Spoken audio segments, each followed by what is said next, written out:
Welcome back to another track battle presented by Continental Tire. Today we're going to find out who's the hottest hatch of them all.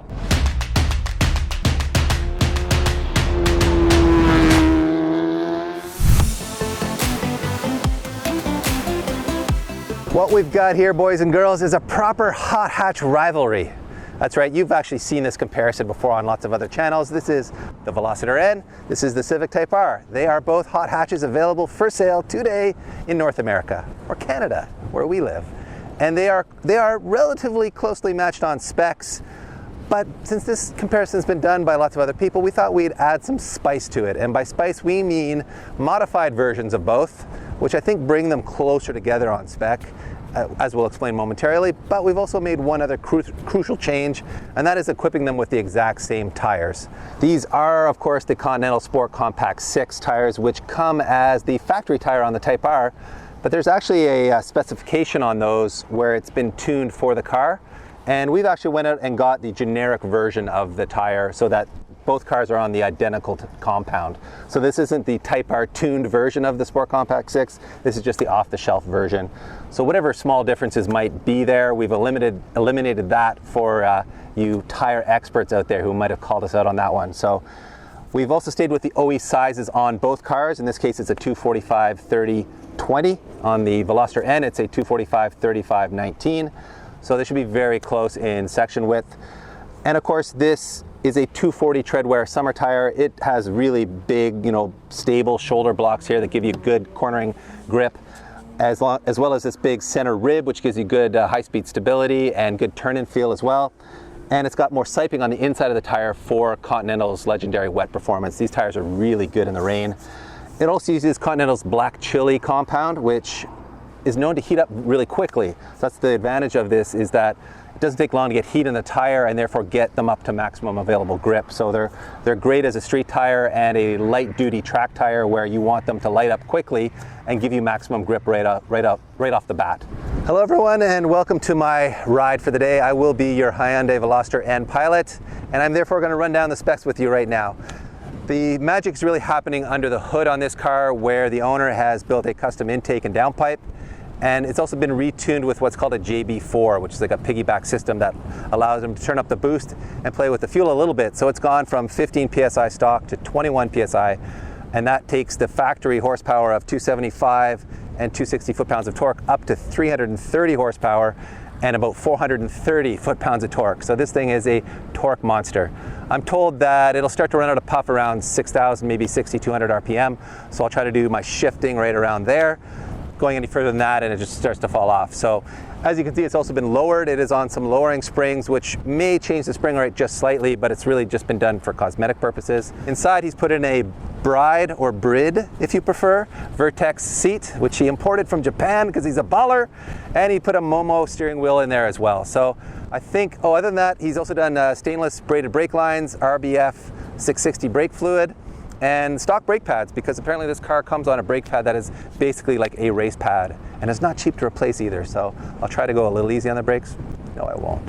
In any case, I think that's a quick and dirty rundown on my weapon for the day. Now let's jump over to Pete and see his. And this here is our good friend Andy Lamb's Civic Type R, and it too has been modified. It is now making 400 horsepower and 400 foot-pounds of torque. The factory figure is 306 and 295.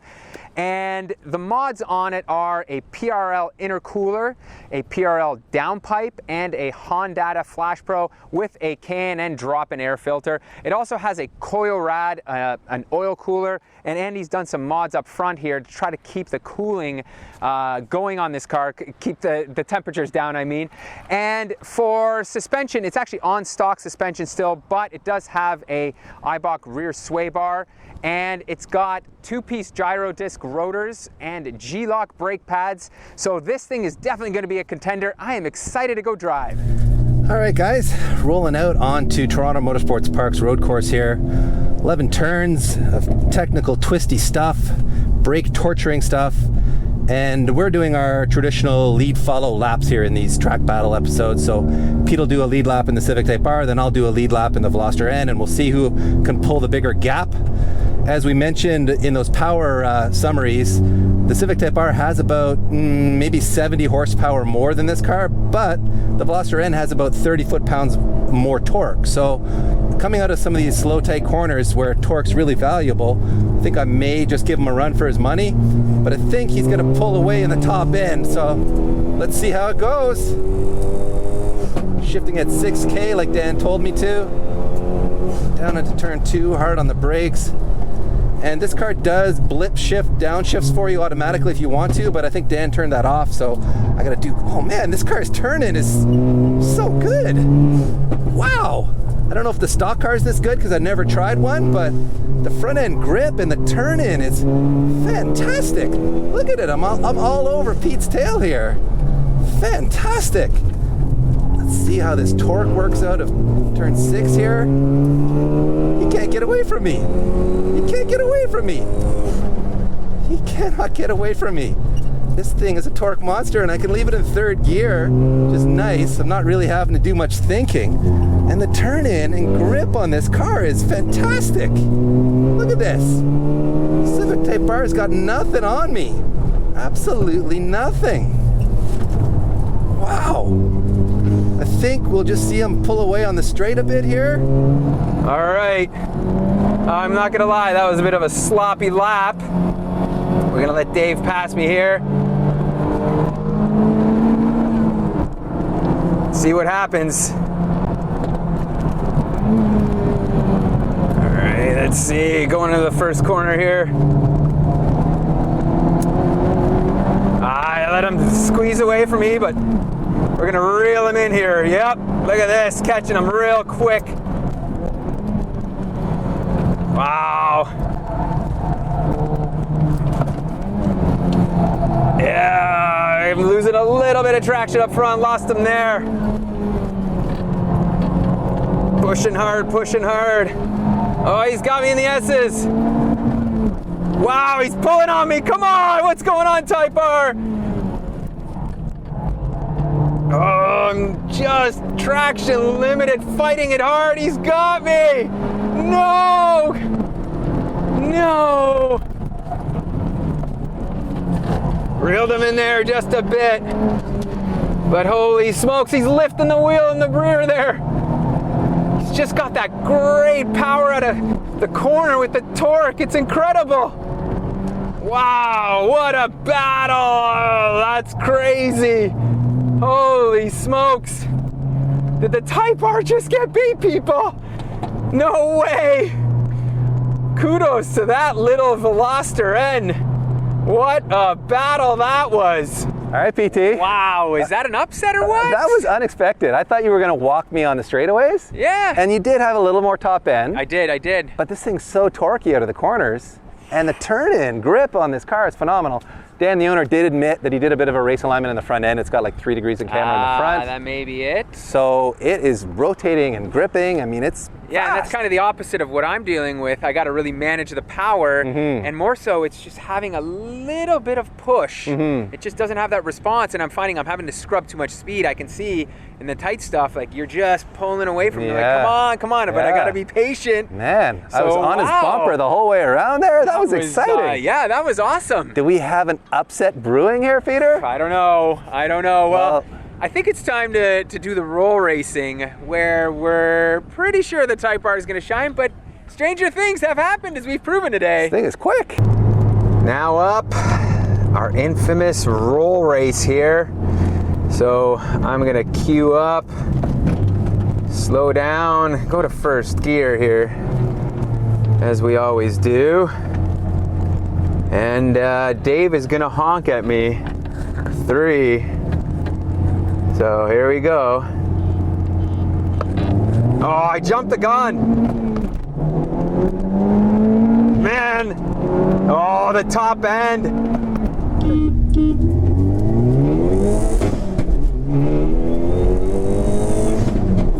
Pretty close. Pretty close, but he does have a little more top end. Still, that is a good battle, guys. And run number 2 here, coming back down. All right. This time I am honking. 1. Let's roll up. 1, 2, 3. Oh, the traction, baby, the traction, but man, got him, wow.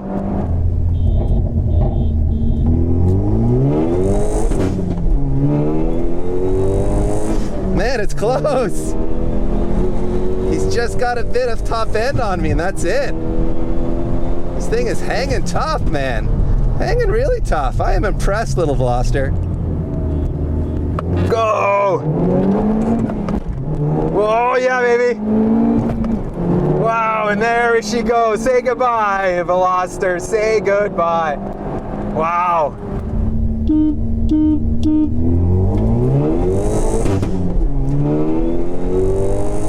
See, it's got such good torque. It's not until third gear where he starts to pull on me a bit. And then in fourth, he pulls a little bit more. He's got an extra 1,000 RPM to work with there, but man, these things are really close. Well, I feel the roll race went as expected to a certain extent. I thought I would have a little bit more of a lead, but again, traction limited in first, second. Oh, were you spinning the tires a bit? A little bit, yeah, just a little bit. And then as soon as I grabbed third and fourth, that top end really came alive. For sure. Right? I mean, in first and second, I might have been ahead of you a little bit on most of those runs, because I think the low end torque in this thing is really strong. And then once we got into third, you started to stretch a little, and then fourth, you stretched a little more. And this does rev 1,000 RPM higher. True. So I think that partially accounts for it, and it makes that top end power. That's it. Where this falls flat after 6K. Kind of like the opposite of what it is, right? But still, overall, this car stayed very close to the Type R. I was surprised. I mean, I think a lot of people at the beginning of this video would have been like, the Type R is going to stomp it. I was. It was close, really, really close. So much closer than I expected. I continue to be blown away by the performance of this car. It's really engaging. I'm kind of falling for it a little bit here, and I'm an old Honda guy, so that's saying a lot. Well, a few things have changed, including my outfit, because for logistical reasons, we had to come back on another day and shoot the lap time portion of this video. So Pete's still rocking the jorts. Still warm enough. Fresh shirt. Much hasn't changed. The conditions are the same. The conditions are more or less the same. It's a nice cool day. The carts are both making good jam. They're completely unchanged. It's just a couple days later. And the news is, the Type R is fast, everybody. I did a best of a 120.93. I only did 2 hot laps in it. It was a little busy out there, so there's no point in just pounding more laps on a turbo car. It's just gonna get hotter and slower. So, pretty pleased with that. That's good. That's quick. I'd say that's pretty quick. That's quicker than stock. You've done stock, that, I've done like low 22s. So it's a second and a half quicker than stock. And the Veloster N did a best of a 121.30. So only 4/10 of a second slower. Okay. Very, very close. Very close. And surprisingly different driving experiences. Man, the Type R drives kind of like you expect a Honda to. You know, it makes power in the top end, it revs out. Even though it's a turbo car, the power feels quite linear. And the brakes that Andy's put on his car are phenomenal. I think that's probably a large portion of the difference in lap times is just the brake performance on this. Was really, really strong. The Veloster N has excellent brakes too, but it's just that race pad just has much more bite. Of course. Lets you blitz the brake zones that little bit pad, harder. It makes sense, And this track really does put a high demand on braking. So Dan, the owner of Veloster N, has probably got ideas now about putting a race pad on his car, so that may be something we see in the future on this. But overall, they both drive like you'd expect front drive cars to drive. They have understeer past the apex if you get too aggressive with the throttle. The Veloster rotates better on turn entry. With the Type R, you have to be really patient. I think you found the same thing in those lead follow laps. Just a little bit of push understeer, right? But all in all, I think a very close battle. I think some people will be surprised just how close the Veloster got to the Type R on lap times. The Veloster has been impressive to me, and it really I'm has. a diehard Honda guy. So I mean, actually, hold on. Before that, we should also mention we forgot to say that this thing has meth injection. Oh, it does have water meth injection. Yes. So that helps it keep it cool. Which lets it did run do. a little bit more boost, but it didn't heat soak on those laps, so it seems to run great. And oil temps, dampen an oil cooler on there, so it's running well. And the question is now then, Pete, who do we pick as a winner? Oh man, I was expecting the Type R to have a larger gap in the roll races and the track battle, and it didn't. And that's kind of the opposite of the timed lap. And the opposite happened with the track battle, where this was the better car. This car worked really well in our lead follow laps. And I think partly just because you hadn't driven that car in a long time. I hadn't driven this car before, and this car had such good cold tire performance. It was rotating, and I was go to the gas really easy. Yeah. And with that big swell of torque, I could just kind of squirt up behind you. Exactly, and I had to be very patient. So because of that push, I couldn't attack you even more. I had to be like, oh, I gotta wait, and then go. And psychologically, when someone's chasing you, right, you're like, oh, you don't want to be patient. It's a whole different ballgame than doing chased. time attack, It's right? Like true. getting fast laps. Yeah. So, I mean, you guys can pick your own winners. If you're only concerned about lap times, then yes, the Type R was the faster of the two cars today. From a driving enjoyment standpoint, they're both super fun to drive. I don't know that I could pick one over the other from driving enjoyment.